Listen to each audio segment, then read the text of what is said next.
Hello लाडक्या बहिणींनो आणि लाडक्या ताईंनो, मुख्यमंत्री माझी लाडकी बहीण योजना या संदर्भातली सर्वात मोठी ब्रेकिंग न्यूज आलेली आहे. लाडक्या बहिणींनो, मुख्यमंत्री माझी लाडकी बहीण योजना ही बंद होणार का? कारण काल महाराष्ट्र उच्च न्यायालयाने असा निर्णय दिलेला आहे की जर तुमच्याकडे पैसा नसेल तर लाडकी बहीण योजना बंद करा, बंद करा, बंद करा, असा खतरनाक असा निर्णय दिलेला आहे. तर लाडक्या बहिणींनो, इथे नेमका विषय काय आहे, तो किती खोल आहे, या संदर्भातला हा व्हिडिओ असणार आहे. सोबतच लाडक्या बहिणींनो, या योजनेवर, या निर्णयामुळे, महाराष्ट्र हायकोर्टच्या निर्णयामुळे ही योजना बंद होणार का नाही होणार, अनेक प्रश्न तुमच्या मनामध्ये उपस्थित झालेले आहे. आणि सोबतच लाडक्या बहिणींनो, तुम्हाला एक सांगायचं आहे की हा जो हप्ता असेल, कोणता आपला मार्च महिन्याचा, त्याचा सन्मान निधी तुमच्या अकाउंटला कधी क्रेडिट होणार आहे ते सुद्धा या व्हिडिओच्या माध्यमातून सांगणार आहे.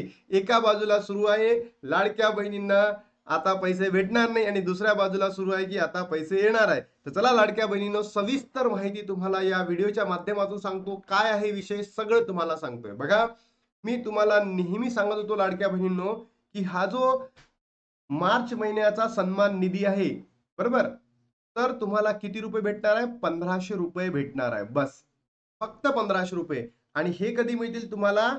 एप्रिलच्या शेवटच्या 2 वीक मध्ये, म्हणजे 20 तारखेनंतरच तुम्हाला जी आर येऊ शकतो. 19 तारखेच्या नंतर मंडे आहे.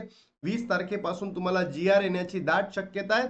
आणि त्याच कालावधीमध्ये तुमच्या अकाउंटला पैसे सुद्धा क्रेडिट होऊ शकतात.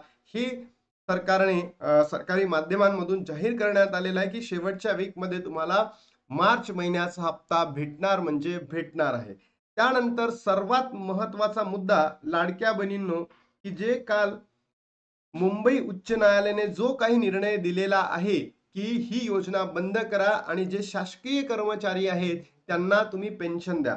मग आता ही योजना खरंच बंद होणार का? जर तुम्हाला प्रश्न विचारण्यात आले तर याचं उत्तर आहे लाडक्या बहिणींनो, नाही.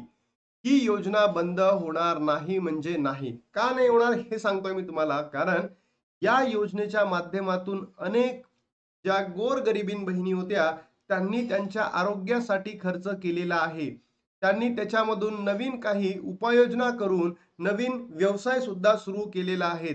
अशा अनेक लाडक्या बहिणींनी आहे, त्यांनी त्यांच्या मुलांसाठी शिक्षणाचा जो दर आहे तो वाढवायला सुरुवात केलेला आहे.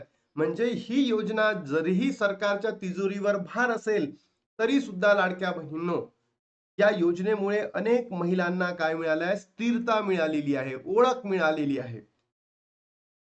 घरामध्ये सन्मानाची वागणूक मिळाली आहे. कारण की दर महिन्याला न काही करता 1500 रुपये त्यांना भेटत असल्यामुळे त्यांना ती स्थिरता मिळालेली होती. आणि आपल्या या समाजामध्ये जेव्हा व्यक्ती पैसे कमवतो तेव्हा त्याची व्हॅल्यू असतं, हे तुम्हाला सर्वात चांगलं माहित असेल. म्हणून लाडक्या बहिणींनो, तुम्ही लक्षात घ्या, या योजनेवर काहीही परिणाम होणार नाही. मग महाराष्ट्राच्या हायकोर्टनी अशा पद्धतीची बातमी का दिली, बरोबर, ते सुद्धा तुम्हाला समजून सांगणं अत्यंत गरजेचं आहे. बघा लाडक्या बहिणींनो, मोठी बातमी आहे. पैसे नसतील तर लाडकी बहीण योजना बंद करावी, हायकोर्टने राज्य सरकारला फटकारले. या म्हणजे डायरेक्टच कोणत्या योजनेचं नाव नाही घेतलं त्यांनी, त्यांनी लाडकी बहीण योजनेचं नाव घेतलेलं आहे. मला तर असं वाटतं हा सरकारचा प्लॅनच आहे की बाबा आता सरकारला लाडकी बहीण योजना बंद करायची आहे. म्हणून सरकारने कोणाला सांगितलंय? कोर्टला, की बाबा तुम्ही अशा पद्धतीचा निर्णय द्या, मग आम्ही बाहेर येतो आणि मग बोलतो. तर बघा लाडक्या बहिणींनो, योजना सरकार बंद करणार नाही, पण असंख्य लाडक्या बहिणींना अपात्र करणार आहे. हीच एक महत्वाची न्यूज आहे. तुम्हाला पूर्ण डिटेलमध्ये सांगतो, काळजी करू नका. राज्यातील महायुती सरकारसाठी अतिशय महत्वाकांक्षी ठरलेली मुख्यमंत्री माझी लाडकी बहीण योजनेसंदर्भात एक अतिशय महत्वपूर्ण बातमी समोर आली आहे. मुख्यमंत्री माझी लाडकी बहीण योजनेमुळेच महायुतीनं विधानसभा निवडणुकीमध्ये बाजी मारल्याचं अनेक नेत्यांनी उघडपणे बोलून दाखवलंय. मात्र याच योजनेचा परिणाम आता मूलभूत योजनांच्या निधी वाटपावर होत असल्याचे चिन्ह दिसत आहेत.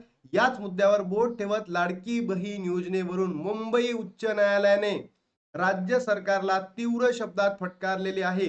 7व्या वेतन आयोगानुसार शिक्षक तसेच शिक्षकेतर कर्मचाऱ्यांच्या निवृत्त वेतन तसेच अन्य लाभ देण्यास राज्य सरकारकडे जर पैसे नसतील, कारण ही जी योजना आहे लाडक्या बहिणींनो, की जे शिक्षक आहे आणि शाळेमध्ये जे इतर कर्मचारी आहेत यांना निवृत्त वेतन सरकार वेळेवर देत नाही आहेत. तर जर सरकारला काय आहे की सरकार त्या म्हणताय की आमच्याकडे पैसे नाही आहेत. सरकार जर म्हणताय आमच्याकडे पैसे नाहीत, तर मग लाडकी बहीण योजनेसाठी पैसे कुठून आणले आहेत तुम्ही? असं हायकोर्टने त्यांना विचारलंय. जर तुमच्याकडे पैसे नसतील तर ते 42,000 कोटी जो पैसा आहे हा लाडक्या बहिणींना देऊ नका आणि जेही सरकारी कर्मचारी आहेत यांना 7व्या आयोगानुसार तुम्ही वेतन द्या, असं त्यांचं म्हणणं आहे. पण लाडक्या बहिणींनो तुम्हाला वाटतंय का? हे जे सरकार आहे किती ढोंगी आहे, मतलबी आहे, नालायक सरकार आहे. तुम्ही विचार करा. कारण जेव्हा निवडणूक होती त्यांनी काय सांगितलं, ही योजना कधीही बंद होणार नाही. आम्ही कोणाचंही ऐकणार नाही.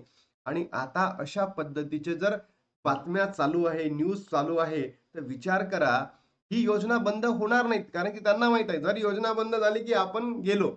पण लाडक्या बहिणींनो, लाखो बहिणी अपात्र ठरणार म्हणजे ठरणार हे फिक्स आहे. कारण सरकार काय करणार आहे मी तुम्हाला या ठिकाणी सविस्तर सांगतो. बघा, समजून घ्या. सरकारने काय निर्णय दिला लाडक्या बहिणींनो, की लाडकी बहीण योजना बंद होणार नाही. सरसकट लाभ सुरू राहील. बरोबर? आता हायकोर्टने डिसिजन दिला लाडकी योजना बंद करा. कोणाला? महाराष्ट्र सरकारला. महाराष्ट्र सरकार काय म्हणेल, की आता आम्ही लाडक्या बहिणींना लाडकी बहीण योजना बंद नाही करत. आम्ही सुरूच ठेवणार. आमचे प्रॉमिस कधीच बंद करणार नाही. पण तुम्हाला अपात्र करेल. आणि अपात्र किती? अल्मोस्ट लाडक्या बहिणीनो 2.47 इतका नंबर होता पात्र बहिणींचा आणि तो राहतील अल्मोस्ट मला वाटतंय 1 कोटीच्या जवळपास. आणि 1 कोटी बहिणींना आता हा निधी दिला जाईल आणि जो पैसा उरेल मग तो या स्कीमसाठी पाठवला जाईल. मला असं वाटतं, कारण हे जे सरकार आहे ना, तुम्ही जर बघितलं असेल जून, जुलै, ऑगस्ट महिन्यामध्ये अपात्र केलं. त्याच्यानंतर आता नोव्हेंबर, डिसेंबर, जानेवारीमध्ये अपात्र केलं. त्याच्यानंतर लाडक्या बहिणींनो तुम्ही जर बघितलं असेल, अनेक वृत्तवाहिन्यांमध्ये चालू होतं, की पेंडिंग लाभ भेटते, पेंडिंग लाभ भेटते, तर तोही तुम्हाला दिला जात नाहीये. म्हणून समजून घ्या, सरकार योजना बंद करणार नाही, पण लाडक्या बहिणींनो तुम्हाला अपात्र करून तुमचा जो लाभ चालू आहे त्याला बंद करू शकतं. मुंबई महानगरपालिकेच्या शिक्षण विभागातून निवृत्त झालेल्या महिलांनी त्या महिलेला 7व्या वेतन आयोगानुसार निवृत्ती वेतनाचा अन्य लाभ न दिल्याने महिला मुंबई उच्च न्यायालयामध्ये धाव घेतली होती. याचिकेवरून पालिकेच्या वकिलांची कोर्टात आपली भूमिका मांडताना सांगितले, की 7व्या वेतन आयोगानुसार निवृत्ती वेतन तसेच अन्य लाभ देण्यासाठी पलीकडे पैसे नाहीत. कारण राज्य सरकार पैसे देत नसल्याची भूमिका मांडण्यात आली. तर लाडकी बहीण योजनेसाठी 40,000 कोटी खर्च करता मग हे पैसे कसे नाहीत? अशी विचारणी मुंबई उच्च न्यायालयाने मुंबई महापालिकेला केलेली आहे. आणि बरोबर सुद्धा आहे ना, की बाबा शिक्षण जे कर्मचारी आहेत त्यांना नाही देताय, तुम्ही लाडकी बहीण योजना देताय. तिथे कोर्टचं बरोबरच आहे. पण इथे सरकारने आता ज्या लाडक्या बहिणींमुळे आपण त्या कोर्टमध्ये बसलेलो आहे, त्या कोर्टमध्ये म्हणतो, की विधानसभेमध्ये बसलेलो आहे. तर त्या त्या लाडक्या बहिणींची तर काळजी घेणं गरजेचं आहे की नाही? राज्यभरात विधानसभा निवडणूक सुरू असलेल्या लाडकी बहीण योजनेअंतर्गत लाभार्थी महिलांच्या ई-के-वाय-सी प्रक्रिया 71 लाख महिला अपात्र ठरल्या आहेत. आता हा नंबर पुन्हा वाढणार आहे. पुन्हा वाढणार म्हणजे वाढणार. बरोबर? या योजनेत 2,43,00,000 नोंदणी केली होती. त्यांना दरमहा ₹1,500 दिले होते. त्यामुळे सरकारी तिजोरीला वर्षाला 43,740 कोटी खर्च येत होता. आता कोटी बहिणी अपात्र ठरतील, तर मग किती बहिणींना द्यायचा आहे? अर्धेच पैसे राहते ना. मग सरकार काय करते आणि तेवढेच पास पण केले आहे. तुम्ही जर बघितलं असेल ना, तेवढाच निधी यावर्षी पास केलेला आहे, की अर्ध्याच बहिणींना द्यायचा आहे. लाडकी बहीण योजनेचा फटका काही प्रमाणात इतर योजनांना देखील बसला आहे. राज्याचा आर्थिक गडी या योजनेमुळे काहीशा विस्कटल्याने अपात्र महिला शोधण्याची मोहीम महिला व बालकल्याण विभागाने घेतली होती. अनेक शासकीय कर्मचारी महिलांच्या नावे काही पुरुष देखील या योजनेचा लाभ घेत असल्याचे समोर आले होते. योजनेच्या अटी पूर्ण न करणाऱ्या किंवा श्रीमंत घरातील योजनेचा लाभ घेत असलेल्या महिलांना सुद्धा आता अपात्र करण्यात आलेलं आहे. बघा, सरकारकडे पैसे नसतील तर लाडकी बहीण योजना बंद करावी हायकोर्टने फेटाळले. तर त्यांचाही निर्णय बरोबर आहे हायकोर्टचा. पण लाडक्या बहिणींनो काळजी करू नका. ही जी योजना आहे ही बंद होणार नाही म्हणजे नाही. तुम्हाला लाभ भेटत राहील. फक्त एवढंच होईल, की ज्या असंख्य बहिणी आहेत, त्यापैकी आता काही बहिणी अपात्र ठरतील, काही बहिणी लाभ सुरू राहतील. तारीख आली का जो तुम्हाला मार्च महिन्याचा निधी आहे, तो तुम्हाला येणाऱ्या म्हणजे एप्रिलचा लास्ट वीक आहे, यामध्ये तुम्हाला तो भेटतील. आणि मी आय होप तुम्हाला सगळा विषय या ठिकाणी समजून सांगितलेला आहे, की ज्याच्यामध्ये तुम्हाला आता टेन्शन घेण्याची गरज नाही. तुम्हाला ही योजना बंद होणार नाही आणि कोणीही सांगितलं, की योजना बंद होणार आहे, तर काळजी करू नका. योजना बंद होणार नाही म्हणजे नाही. आणि किती खोल आहे सगळंच मी तुम्हाला या व्हिडिओच्या माध्यमातून सांगितलं आहे. चला लाडक्या बहिणींनो, तुम्हाला व्हिडिओ आवडला असेल तर नक्की लाईक करा, शेअर करा आणि महाराष्ट्रातील तमाम बहिणींपर्यंत या व्हिडिओला पोहोचवा.